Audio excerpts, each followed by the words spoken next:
కర్నూలు జిల్లాకు మాజీ ముఖ్యమంత్రి దామోదరం సంజీవయ్య పేరు పెట్టాలని కోరుతూ దామోదరం సంజీవయ్య జిల్లా సాధనా సమితి ఆధ్వర్యంలో నిరసనలు కొనసాగుతున్నాయి. దామోదరం సంజీవయ్య సొంత గ్రామమైన పెద్దపాడులోని దామోదరం సంజీవయ్య ఇంటి ముందు నిరాహార దీక్ష చేపట్టారు. నిజాయితీకి మారుపేరుగా నిలిచిన మహనీయుడు దామోదరం సంజీవయ్య అని ఆయన పేరు కర్నూలు జిల్లాకు పెట్టాలని వారు కోరారు. స్వర్గీయ దామోదరం సంజీవయ్య గారు పెద్దపాడులో జన్మించారు.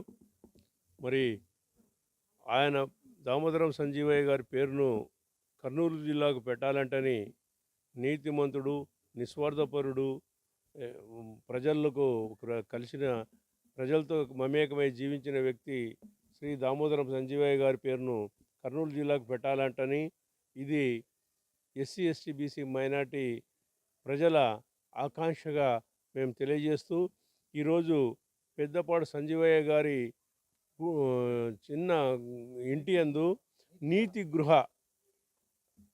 అనే ఇంటి యందు మరి ఆయన స్మారక చిహ్నానికి దండలు వేసేసి ఈరోజు ఈ కార్యక్రమాన్ని కొనసాగిస్తున్నాము.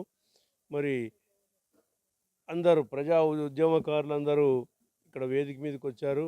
వీరు దామోదరం సంజీవయ్య పేరును కర్నూలు జిల్లాకు పెట్టాలంటని డిమాండ్ చేస్తూ మరి ఈరోజు ఈ కూడా ఆయన కొనసాగారు.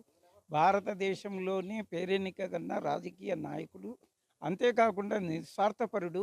ఈ ఇండ్లు చూస్తేనే అర్థమవుతుంది ఆయన ఆయన ఎంత త్యాగమూర్తి అని, ఎంత నిస్వార్థంగా ప్రజలకు సేవ చేశాడని. ఇంతకుముందు రాజకీయం అంటే ప్రజలకు సేవ చేయడమే రాజకీయ లక్షణంగా ఉండేది. ఇప్పుడు ఆ రాజకీయాలు రంగులు మారిపోయినాయి. ఊసర వెళ్ళి కదా రంగులు మార్చినట్టు రంగులు మారిపోయి లాస్ట్కు రాజకీయం ధోరణి వ్యాపార ధోరణిలోకి వెళ్ళిపోయింది. కాబట్టి ఇలాంటి పరిస్థితులలో ఇలాంటి మహానుభావుని పేరును కర్నూలు జిల్లాకు పెట్టాలని కోరడం చాలా సమంజసమైనటువంటి విషయం. అదేమీ అసమంజసమైన కోరిక కాదు.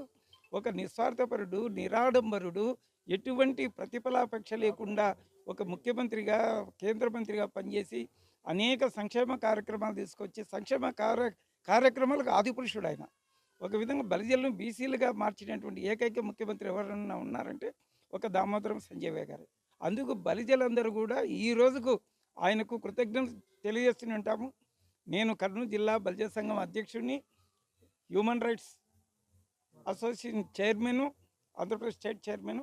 అయినా కూడా ఆయన పేరు వింటే నా ఉల్లాల్లో పులకరిస్తుంది. ప్రతి కార్యక్రమానికి రాధాకృష్ణ గారు, ఆయన మనవడైన రాధాకృష్ణ గారు ఇన్వైట్ చేస్తే ఖచ్చితంగా